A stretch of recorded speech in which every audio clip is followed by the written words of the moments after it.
I'd like to start with by making a correction. 72 was my first time in. I didn't get out until sometime in 1980. So I served 12 years total. So from 67 add forward, and that's when I got out. Okay, Just to set the record straight.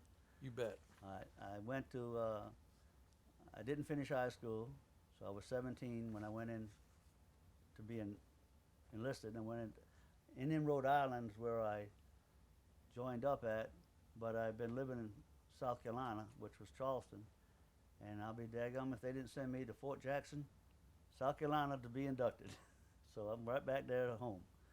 I went to AIT at, or basic, I should say, at Fort Gordon, Georgia, Echo 3-1, and from there I went to AIT, which is in Fort Leonard Wood, Missouri, where I was supposed to be a heavy equipment mechanic. But with a name like Roberts, you fall at the end of the line. So when the line ran out of names, they switched me from the over to the operator's course, so I ended up being a bulldozer operator instead of a mechanic. That's the way things were done. From there, I was lucky. I was still young, so they sent me to Germany. And in Germany, I was in a unit which was a light equipment construction company. And we spent most of our time in a place called Grafenwehr, which was a rock quarry site. We supported all the other engineers in Germany. I wasn't getting nowhere fast. Been in about 8 months, and some slick boy come around and said, "You know, you can sign up and go someplace else." And I said, "Can I go to Vietnam?" He said, "Sure." So I signed the papers and re-enlisted and headed to Vietnam. Again, not having a care in the world, I reckon. Got to Vietnam, and I landed in a place called 84th Engineers in Quy Nhon, Vietnam, right outside of, came out of Cam Ranh. Went to this hooch and was staying there, and I kept asking the people, "Well, where am I going?" "Well, you're going to a place called land clearing." So I asked them, "Where's land clearing?" And it was so bad, I guess they had to get the chaplain to come over and talk to me. And the chaplain said, "I need your dad's name and number. I need to write him a letter." I said, "What are you going to write him a letter for?" He said, "Because you're going to land clearing." I said, "Well, what is this land clearing thing I'm going to?" Nobody happened to know. And he said, "Oh, well, they're out there in a place called Bong Song, up there in the valley." I said, "Okay." Waited a week. A truck came in, a three-quarter truck, and the horn started blowing. Somebody hollered out, "Land clearing, anybody for land clearing?" And I came out with my duffel bag and got on board and said, "Where's my gun? I need a gun. I'm in Vietnam and I'm in a war zone." He said, "You don't get a gun till you get out there." I said, "Well, let's go." So we ran through the villages and got up this place, and all I saw was red clay and tanks everywhere. I think the 1st or 69th Armor, 173rd Airborne Brigade, they were running all over the place. And I said, "My God, what is this? This is war." I said, "Okay, where's my gun?" Sign in here, and I went to the tent and they gave me my gun.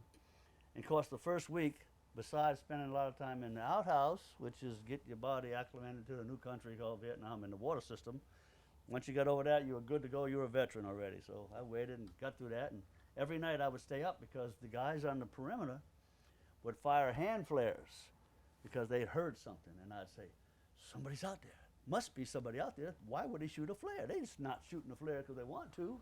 There's somebody there." So I stayed up every night. I didn't get no sleep for the first week. And the unit came in, and they just finished the job, and we moved into a place called Quy Nhon, where we stayed in Quy Nhon, and I was the new guy. Christmas was coming, so they decided to give them guys a 2-week break. So we left all the bulldozers outside in Quy Nhon, a place called Rock Valley, where we had the rock tigers, they call them, rock tigers from Korea, and they left. And they left 4 of us there to guard all 30 bulldozers. I'm new, I don't know better, so I'm staying there. But every night, the rocks would come out, and they would guard the place for us. I said, "Well, that's not so bad." Christmas Day comes, lo and behold, here comes a helicopter with Santa Claus on it. He's flying in circles. I'm looking up, "Santa!" I'm hollering, "Santa!" Just the 4 of us. And he comes down and he brings us enough food for the whole unit. Eggnog, mashed potatoes, ham, turkey, all in the migrate hand, in the mermaids. "Well, we're the only guys here." "Merry Christmas!" So we had all the food for 80-something guys, and we just sat there and gave it to the Koreans and anything else we could do. So that was my start off in Vietnam in the land clearing outfits. And that's how we started from there. I spent 18 months in the land clearing outfits. The first 9 months, I had graduated from a tracer cutter, which is what somebody who goes and takes his dozer and marks the paths that they want all the people to put all the trees on. It's called a tracer cutter. You mark it, they'll push the trees and leave them there, and they'll move on. That's how we clear the process.